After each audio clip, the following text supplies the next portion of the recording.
पास प्रश्न भी आए हैं कि गर्भवती महिला गीता पढ़ सकती हैं या नहीं। गीता संस्कृत में गुरु महाराज जाम्बोजी ने जो वाणी शब्द वाणी के रूप में दी है, उसी वाणी के सार रूप में ही गीता है और उसी का ही ट्रांसलेशन जो मारवाड़ी में शब्द वाणी है। शब्द वाणी और गीता में कोई ज्यादा अंतर नहीं है। यदि हम इनके गूढ़ार्थ को देखेंगे तो जो बात गीता में भगवान कर्म योग का उपदेश करते हैं, वही कर्म योग का उपदेश शब्द वाणी करती है। शब्द वाणी को हर कोई पढ़ सकता है, हर कोई समझ सकता है। गीता का पाठ हर किसी के लिए मुश्किल होता है क्योंकि वो संस्कृत में है। यद्यपि उसका हिंदी ट्रांसलेशन भी आता है, हिंदी वाला पढ़ सकते हैं। और गर्भवती महिलाओं को तो गीता विशेष रूप से पढ़नी चाहिए, शब्द वाणी विशेष रूप से पढ़ना चाहिए। उस समय जो चीजें आप पढ़ते हो वो ही संस्कार बच्चों में आते हैं। यदि आप गीता पढ़ोगे, शब्दवाणी पढ़ोगे तो उनके संस्कार जो है बच्चों के अंदर आएंगे। प्रहलाद जी महाराज का नाम आपने सुना होगा। प्रहलाद जी कोई स्कूल में पढ़ करके नहीं सीखे कि राम का नाम कैसे लेना है। प्रहलाद जी महाराज हिरण्यकश्यपु के पुत्र थे। राक्षस कुल में जन्म हुआ, लेकिन जन्म से पहले जब हिरण्यकश्यपु तपस्या में थे, उस समय माता कयादु नारद जी के आश्रम में रही थी। और नारद जी महाराज ने जब माता कयादु सगर्भा थी, उस समय सारी बातें माता कयादु को बताई थी। और प्रहलाद जी का जब जन्म हुआ, जन्म के बाद घर में ऐसा कोई वातावरण नहीं था जिसमें कि भक्ति की जा सके या भगवान का पाठ पढ़ाया जा सके। वो केवल और केवल उस समय गर्भ के समय में सीखी हुई बातें थी। और जब एक एनवायरनमेंट मिला, अनुकूल वातावरण मिला, श्रीयादे जो है उन मटकों को पका रही थी और उनमें देखा कि वो 5 बच्चे जो है नीचे से जिंदे निकले। प्रहलाद जी को वो बातें सारी स्मृति में आ गई कि भगवान तो वो है जो 3 लोगों का पोषण करता है, सबका पालन करता है, सबको जन्म देता है। और गर्भ वाली बात याद आते ही प्रहलाद जी ने जो है भक्ति का रास्ता पकड़ लिया। कितने यातनाएं दी गई लेकिन प्रहलाद जी ने भक्ति नहीं छोड़ी। उसके पीछे क्या कारण था कि गर्भ के समय में संस्कार मिले हुए थे। और गर्भ के संस्कार इतने मजबूत होते हैं, बालक भूलता नहीं है। उसके बनते हुए जो स्मृति, मेमोरी, दिमाग, उसका निर्माण चल रहा है अभी तक गर्भ में, उस समय उसके ऊपर जो चीजें अंकित हो जाती है वो मिटती नहीं है। एक और उदाहरण आता है, भगवान श्री कृष्ण और अर्जुन की जो पत्नी है, अभिमन्यु की मां का नाम था सुभद्रा, अर्जुन की पत्नी थी।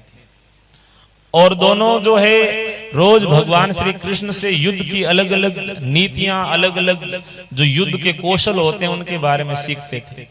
एक दिन भगवान श्री कृष्ण युद्ध की बड़ी जटिल एक विद्या है चक्रव्यूह, उसके बारे में बता रहे थे। सुभद्रा जो है बड़े प्रेम भाव से सुन रही थी, लेकिन ज्यादा जटिल विषय था तो नींद आने लगी। नींद आ गई तब बालक जो है गर्भ में था, उसका नाम था अभिमन्यु। आदि बातें सुने कि चक्रव्यूह का रचना कैसे होती है, उसमें एंट्री कैसे की जाती है, बाहर निकलने की चीजें भगवान बता रहे थे। तब तक माता सुभद्रा को नींद आ गई।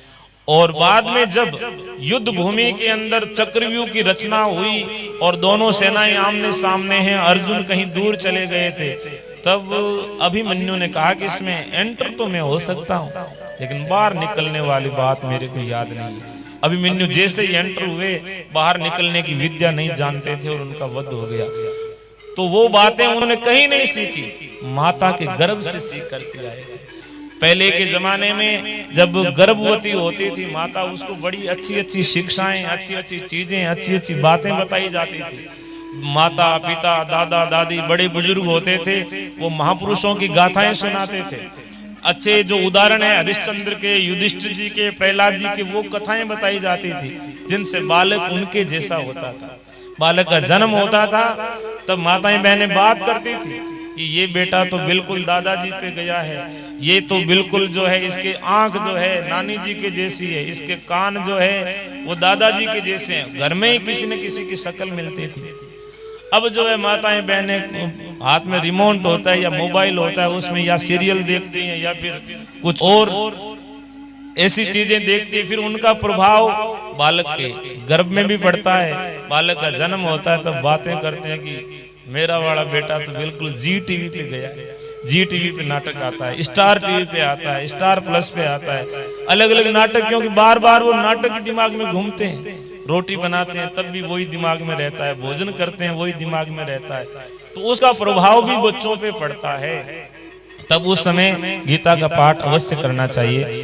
और एक और प्रश्न आया है कि रात के खाने का बचा हुआ आटा लाश समान माना जाता है। ऐसा तो नहीं है कि लाश के समान माना जाता है, लेकिन हमारे शास्त्रों की यही मर्यादा थी। आजकल तो फ्रीज आ गए हैं और भी ऐसी व्यवस्थाएं आ गई जिनमें उसको यथावत रखा जा सकता है।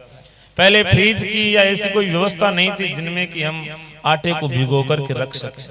तब ऐसी मान्यताएं थी कि रात को रखा हुआ आटा सुबह को काम में नहीं लेना चाहिए, क्योंकि रात भर में वो आटा खराब हो जाता, उसमें अनेक प्रकार का संक्रमण होने की संभावना रहती थी। तब या तो रोटी बना करके रखते तो सुबह को ठंडी रोटी काम में ले लेते, नहीं आटा बचा हुआ रखते ही नहीं थे, क्योंकि आटा रखने की व्यवस्था नहीं थी, आटा सुबह तक खट्टा हो जाया करता था। तब यही परंपरा थी और अलग अलग लेख भी लिखे गए कि भाई इस आटे को सुबह यूज नहीं करना चाहिए। लेकिन अब विदेशों में, फॉरेन में या अपने भी, पहले विदेशों में था, अब तो घर घर में फ्रिज आ गए, फ्रिज आ गए तो फ्रिज में रख दिया जाता है। हालांकि होता ही आलसी लोगों का ही काम है, दो इलाकुण हो शनि राज को आपको भिगोर रख दे, तो आलसी नहीं बनना है। यदि ऐसी अवस्था में कई बार बच जाता है तो उसको सुबह बना करके खाने में ऐसा कोई दोष नहीं है कि भाई शास्त्रीय दोष है कि ऐसा नहीं होना चाहिए। लेकिन ध्यान इसी चीज का रखना चाहिए कि जो ताजे फल में या ताजे आटे में या ताजी बनी हुई रोटी में जो ऊर्जा होती है वो बासी आटा होने के बाद में यदि बनाएंगे तो उसमें से हमें नहीं प्राप्त होगी। बहुत बहुत धन्यवाद आप सभी का। अब जो है आज का थोड़ा कार्यक्रम भी शायद शेष लंबा है, तो वो हो जाए, उसके बाद में हम लोग एक